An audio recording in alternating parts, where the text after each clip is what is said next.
नमस्कार। समसामयिक विषयों पर आपके पसंदीदा कार्यक्रम विशेष में आपका स्वागत है। मैं हूं दीपक डोभाल।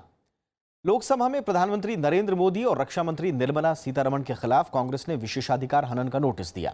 इससे पहले बीजेपी ने कांग्रेस अध्यक्ष राहुल गांधी के खिलाफ विशेषाधिकार हनन का नोटिस दिया था। ऐसे में राजनीतिक गलियारों ही नहीं बल्कि आम लोगों के बीच भी विशेषाधिकार को लेकर चर्चा गर्म है। विशेषाधिकार यानी कोई ऐसा खास या असाधारण अधिकार या स्वतंत्रता या छूट जो एक खास वर्ग के लोगों को मिलती है। सामान्य भाषा में समझें तो ये एक ऐसा अधिकार है जो किसी दूसरे को न मिला हो। संविधान ने संसद और विधानमंडलों के सदस्यों को इस तरह का विशेषाधिकार दिया हुआ है। आज विशेष में हम इसी विशेषाधिकार को जानेंगे ये है क्या, संसद में क्यों इस पर आरोप प्रत्यारोप हो रहे हैं, संविधान और संसद के नियमों में इसे लेकर क्या क्या कहा गया है। तो शुरू करते हैं आज का विशेष।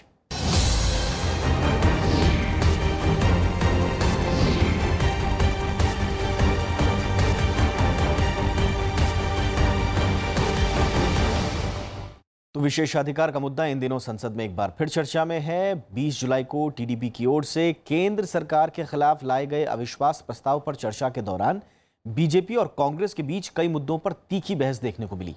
इन्हीं मुद्दों में से एक था राफेल विमान सौदा। इस मसले पर बीजेपी के 4 सदस्यों ने राहुल गांधी के खिलाफ तो दूसरे पक्ष से 5 सदस्यों ने प्रधानमंत्री नरेंद्र मोदी और रक्षा मंत्री निर्मला सीतारमण के खिलाफ लोकसभा में विशेषाधिकार हनन का नोटिस दिया है। विशेषाधिकार हनन का नोटिस देने की शुरुआत बीजेपी ने की। लोकसभा में बीजेपी के 4 सांसदों ने लोकसभा में राहुल गांधी के खिलाफ विशेषाधिकार हनन का नोटिस दे दिया। ये 4 सांसद हैं निशिकांत दुबे, अनुराग ठाकुर, दुष्यंत सिंह और प्रहलाद जोशी। आरोप है कि अविश्वास प्रस्ताव पर चर्चा के दौरान कांग्रेस अध्यक्ष ने प्रधानमंत्री नरेंद्र मोदी और रक्षा मंत्री निर्मला सीतारमण के खिलाफ झूठे आरोप लगाकर सदन को गुमराह किया है। He has given unfounded, baseless, non-verifiable statement against the Honorable Prime Minister, and he has said that he has cheated the nation. He has cheated the army. Let him prove it, and he cannot make hit and run case तो ये नहीं हो सकता है, इसलिए हमने privilege notice डाला है। इसके बाद कांग्रेस ने भी एक कदम आगे बढ़ाते हुए प्रधानमंत्री नरेंद्र मोदी और रक्षा मंत्री निर्मला सीतारमण के खिलाफ लोकसभा में विशेषाधिकार हनन का नोटिस दे दिया। कांग्रेस नेता मल्लिकार्जुन खड़गे और ज्योतिरादित्य सिंधिया समेत 5 सांसदों ने यह नोटिस दिया। कांग्रेस का आरोप है कि राफेल फाइटर जेट डील मामले में प्रधानमंत्री और रक्षा मंत्री ने सदन को गुमराह किया। Rule 220 of the Rules of Procedure and Business Conduct in Lok Sabha, I hereby give notice of my intention to move privilege motion against Prime Minister Shri Narendra Modi for making misleading statement in his speech on the debate of no confidence motion in Lok Sabha on 20th July 2018. Madam, this can be referred to the... It is under my consideration. I will see to it. 222 rule के Tathagata, 220 rule 222 के तथागत हम लोग एक privilege motion move कर रहे हैं रक्षा मंत्री के विरुद्ध। जिस तरीके से पूरे सदन को और देश को भटकाने की कोशिश की है झूठे वाक्यों के आधार पर, जहां राफेल डील के नाम को छुपाने की कोशिश कर रही है, जहां सरकार ने भ्रष्टाचार किया है। It is under my consideration. That's all. Lok Sabha में बीजेपी ने भी कांग्रेस पर पलटवार किया। संसदीय कार्य मंत्री अनंत कुमार ने बीजेपी की ओर से भी राहुल गांधी के खिलाफ नोटिस देने वाले सांसदों को अपनी बात रखने की अनुमति देने की मांग की। स्पीकर ने अनुराग ठाकुर को अपनी बात रखने का मौका दिया।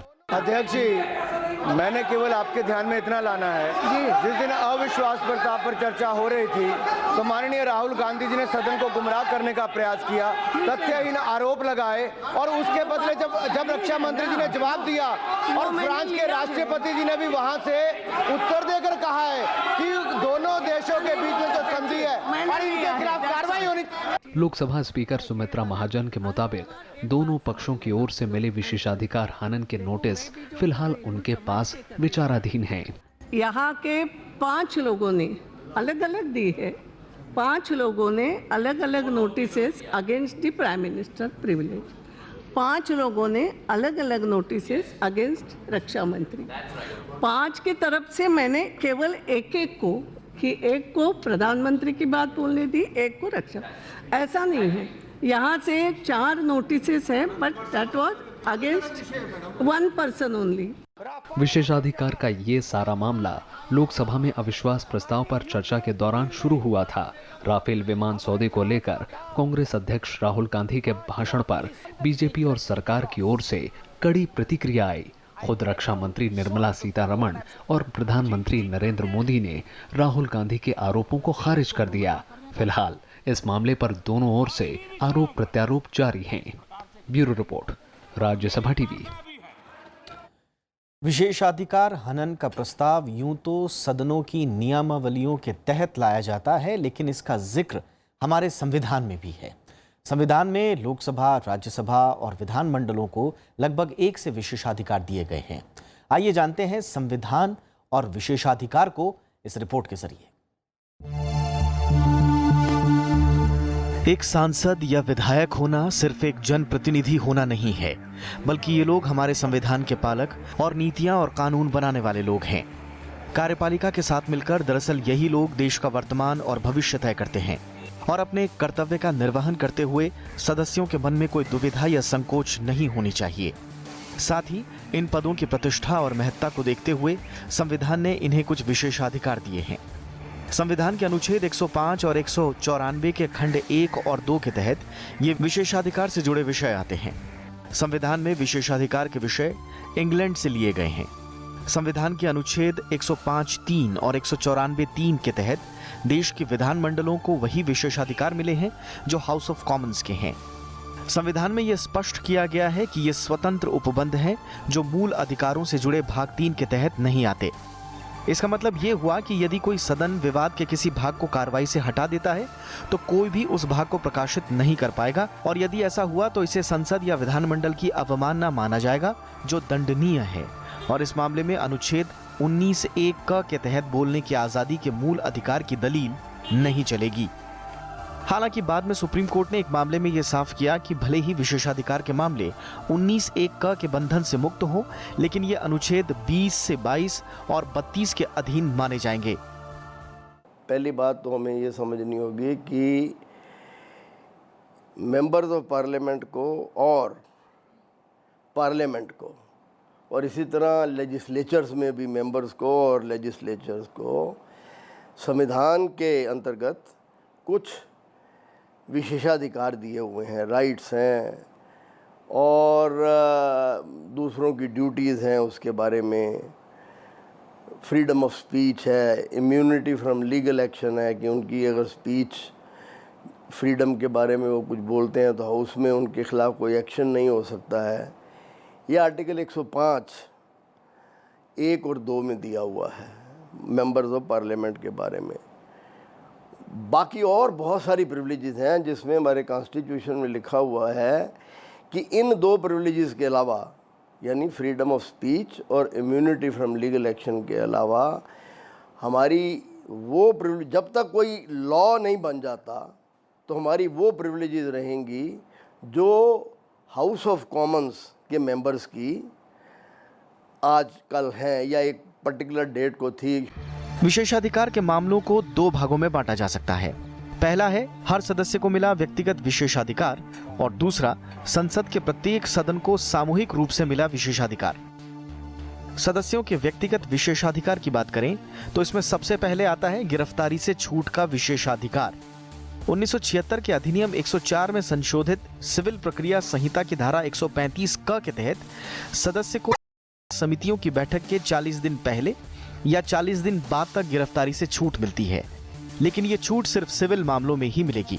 आपराधिक या निवारक निरोध मामलों के तहत ये छूट नहीं मिलेगी। दूसरी छूट है साक्षी के तौर पर हाजिर होने से छूट। इसके तहत जब संसद का सत्र चल रहा हो तो सदस्य को गवाही के लिए सम्मन नहीं किया जा सकता। और तीसरी छूट है बोलने की आजादी का विशेषाधिकार। इसके तहत संसद के सदस्य को संसद की या उसकी समिति में कही गई किसी बात के लिए न्यायालय में चुनौती नहीं दी जा सकती। लेकिन यहाँ पर एक बात को ध्यान में रखना जरूरी है कि सदस्यों को मिले ये विशेषाधिकार तब तक लागू रहेंगे जब तक वो संसद या सदन के हित में न हो। यानी सदस्य सदन की प्रतिष्ठा की परवाह किए बगैर अपनी इच्छानुसार कुछ भी कहने का हकदार नहीं है। 105(3) के अंडर ये क्लियरली कहा गया है कि हमारी सब प्रिविलेजेस आज वही हैं जो हाउस पहले से एंजॉय कर रहा है, या जो हाउस की प्रिविलेजेस हाउस ऑफ कॉमन्स के मेंबर्स की हैं वो हैं। उनमें एक प्रिविलेज ये भी है कि कोई अगर हाउस को मिसलीड करे, और मिसलीड सिर्फ मिसलीड नहीं, डेलिबरेटली करे, विलफुली करे, जानबूझ के करे, जानते हुए करे, तो ये ब्रीच ऑफ प्रिविलेज है और इसकी सज़ा दी जा सकती है अगर ये तय हो जाए कि ब्रीच ऑफ प्रिविलेज है।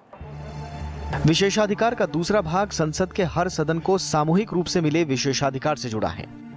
इसके तहत चर्चा और कार्रवाइयां प्रकाशित करने और दूसरे व्यक्तियों को प्रकाशित करने से रोकने का अधिकार, अन्य व्यक्तियों को अपवर्जित या प्रतिबंध लगाने का अधिकार, सदन के आंतरिक मामलों को निपटाने का अधिकार, संसदीय कदाचार को प्रकाशित करने का अधिकार, सदस्यों और बाहरी लोगों को सदन के विशेषाधिकारों को भंग करने के लिए दंडित करने का अधिकार शामिल है।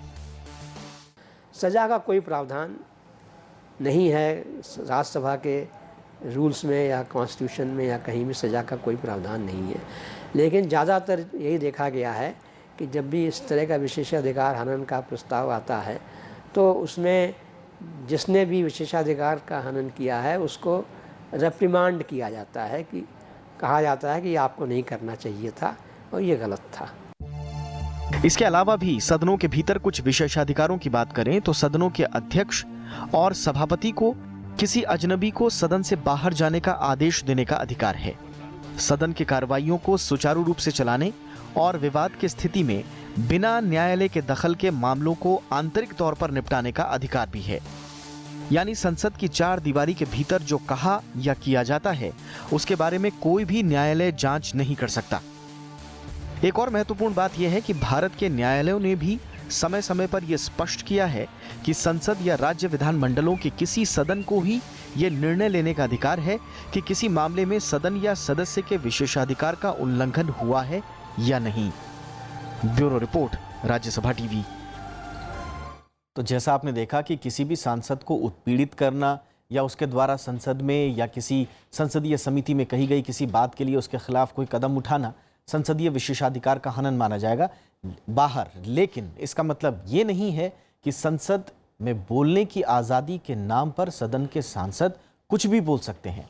इसके लिए बाकायदा सदन में सदस्यों और उनकी समितियों के विशेषाधिकारों पर संविधान में रोक लगाने का प्रावधान है।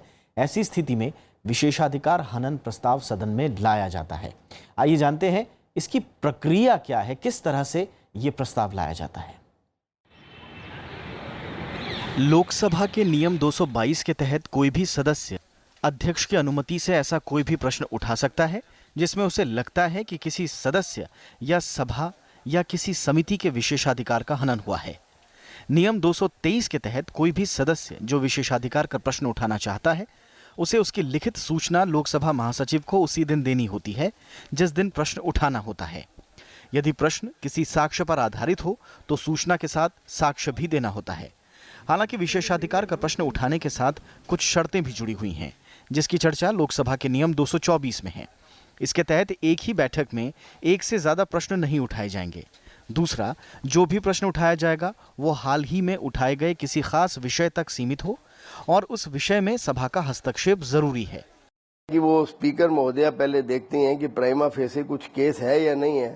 चलते चलाते कोई भी ऐसे ब्रीच ऑफ नोटिस प्रधानमंत्री जी के खिलाफ दे दे तो वो चालू करने वाली बात नहीं हो जाती प्रोसीडिंग्स में। तो उनको देखना होता है कि प्राइमा फेसी कोई केस बनता भी है या नहीं है।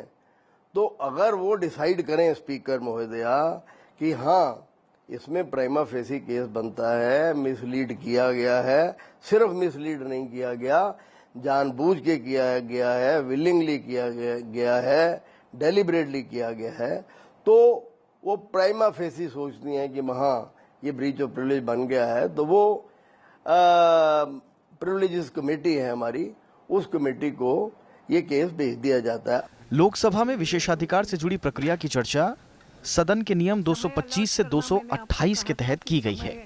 नियम 225 के अनुसार किसी भी सदस्य द्वारा विशेषाधिकार हनन का नोटिस देने के बाद यदि लोकसभा अध्यक्ष उस पर अपनी सहमति जताते हैं तो उसके बाद नियम के मुताबिक सदन में उस सदस्य का नाम पुकारा जाता है। इसके बाद संबंधित सदस्य विशेषाधिकार का प्रश्न उठाने की अनुमति मांगते हुए उस मुद्दे पर अपनी बात रखते हैं। लेकिन अगर लोकसभा अध्यक्ष को लगता है कि संबंधित विषय विशेषाधिकार हनन की बातों को पूरा नहीं करता है तो वो नियमों का हवाला देते हुए उसे सहमति देने से इनकार कर सकते हैं। इसके साथ ही अगर अध्यक्ष को लगता है कि मामला बहुत गंभीर है या इस पर देर नहीं की जा सकती है तो वो सदन में प्रश्नकाल को खत्म होने के बाद किसी भी बैठक के दौरान विशेषाधिकार का प्रश्न उठाने की अनुमति दे सकते हैं। जब भी इस तरह का कोई मुद्दा आता है तो एक प्रस्ताव, विशेषाधिकार हनन प्रस्ताव किसी को देना पड़ता है और वो स्पीकर के पास जाता है। स्पीकर उसको चाहें तो सदन के समक्ष रख सकते हैं कि ऐसा ऐसा एक विशेषाधिकार हनन प्रस्ताव आया है, क्या इस पर किसी को आपत्ति है। अगर 25 लोग उठ के खड़े हो जाएं, आपत्ति करें, तो फिर उसको नोटिस में लिया जा सकता है। निर्णय लेगा, जो स्पीकर निर्णय लेंगी वो देखेंगे कि भाई कुछ लोगों को ऑब्जेक्शन भी है इस पर। अगर सदन के भीतर विशेषाधिकार हनन का प्रश्न उठाने का विरोध किया जाता है तो उस स्थिति में अध्यक्ष उन सदस्यों को जो इसकी अनुमति चाहते हैं उन्हें अपने स्थान पर खड़े होने के लिए कहते हैं। यदि कम से कम 25 सदस्य इसके पक्ष में खड़े होते हैं तो अध्यक्ष उस पर अपनी अनुमति दे देते हैं। लेकिन 25 से कम सदस्य खड़े होते हैं तो अध्यक्ष द्वारा अनुमति नहीं दी जाती है। इसके साथ ही नियम 226 में यह प्रावधान है कि अगर अध्यक्ष द्वारा अनुमति दे दी जाती है तो सभा उस प्रश्न पर विचार करती है। इसके बाद उस प्रश्न को विशेषाधिकार समिति को सौंप दिया जाता है। नियम 227 के मुताबिक लोकसभा अध्यक्ष द्वारा विशेषाधिकार से जुड़े किसी भी सवाल को जांच, अनुसंधान या प्रतिवेदन के लिए विशेषाधिकार समिति को सौंपा जा सकता है। इसके बाद समिति उस सौंपे गए प्रत्येक प्रश्न की जांच करेगी और सभी मामलों में तथ्यों के मुताबिक ये निर्धारित करेगी कि विशेषाधिकार का उल्लंघन हुआ है या नहीं, और यदि हुआ है तो उसका स्वरूप क्या है और किन परिस्थितियों में हुआ है। पूरी जांच करने के बाद समिति अपने विवेक के मुताबिक सिफारिश करती है। इसके अलावा समिति नियमों के अधीन रहते हुए ये राय भी दे सकती है कि उसकी सिफारिशों को लागू करने के लिए किस प्रक्रिया का पालन किया जाए। नियम 228 के तहत लोकसभा अध्यक्ष को ये शक्ति है कि वो विशेषाधिकार समिति में या विशेषाधिकार से जुड़े किसी भी मामले पर अपनी राय दे सकते हैं। एक बार जब ये प्रस्ताव आता है तब ज़्यादातर एक विशेषाधिकार हनन की समिति है, लोकसभा में भी है, राज्यसभा में भी है। उस समिति को फिर जो भी प्रस्ताव आया है विशेषाधिकार हनन का, जो भी उनका मुद्दा है, उसको रेफ़र कर दिया जाता है। तो वो कमेटी फिर जो है वो दोनों पक्षों को सुनती है और जो भी और भी एविडेंस लेनी है और भी लोगों को बुलाना है, उनको बुला के फिर वो अपनी रिपोर्ट सदन में पेश करती है और उस रिपोर्ट पर फिर चर्चा होके फिर सदन का ही निर्णय लिया जाता है कि उसकी रिपोर्ट को एक्सेप्ट किया जाए कि न किया जाए। विशेषाधिकार के प्रश्न संबंधी प्रक्रिया राज्यसभा में लोकसभा के जैसी ही है। इसकी चर्चा राज्यसभा के नियम 187 से 203 के बीच की गई है। राज्यसभा में भी विशेषाधिकार के प्रश्न पर विचार और निर्णय या तो स्वयं सभा द्वारा किया जाता है या सभापति इसे जांच, अनुसंधान या प्रतिवेदन के लिए विशेषाधिकार समिति को सौंप सकते हैं। Bureau report, Rajya Sabha TV. तो संसद सदस्यों के साथ साथ कई बाहरी व्यक्तियों को भी विशेषाधिकार हनन का सामना करना पड़ा है। आइए देख लेते हैं किन किन लोगों को विशेषाधिकार हनन का सामना करना पड़ा।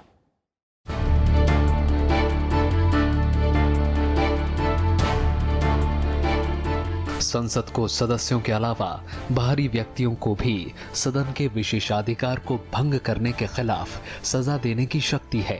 ऐसे कई मामले हुए हैं जिनमें संसद को जब लगा कि उसके विशेषाधिकार का हनन हुआ है तो उस व्यक्ति को सदन से बुलाया गया और सजा सुनाई गई।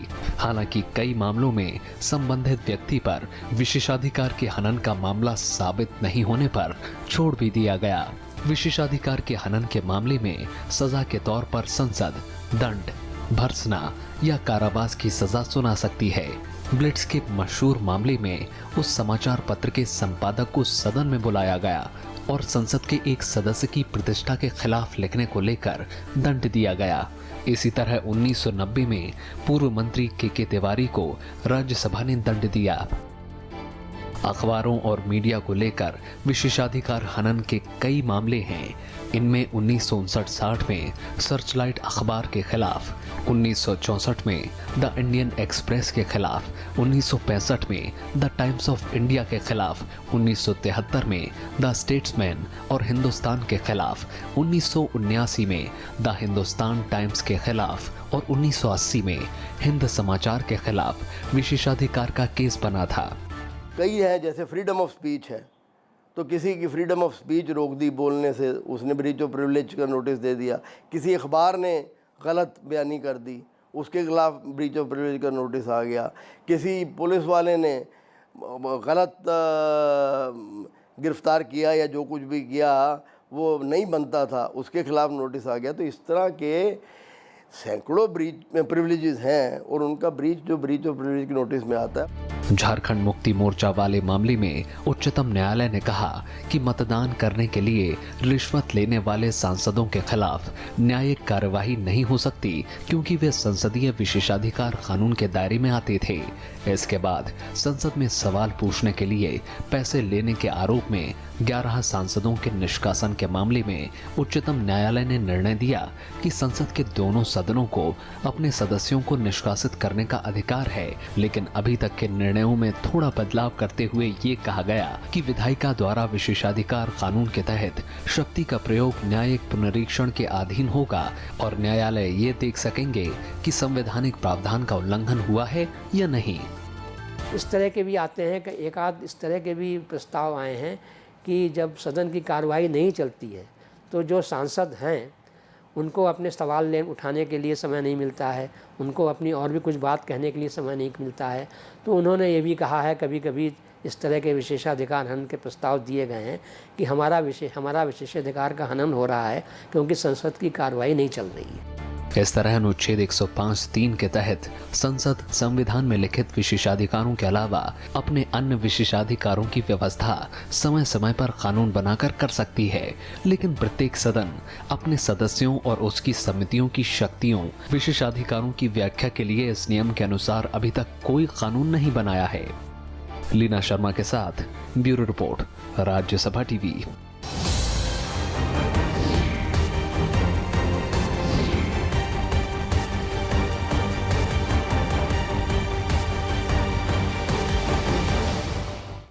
तो ये था आज का विशेष, लेकिन आपको याद दिला दें कि हमारे कार्यक्रम आप YouTube पर भी देखना ना भूलें और वहां पर आपकी प्रतिक्रियाओं का हमें हमेशा इंतजार रहता है।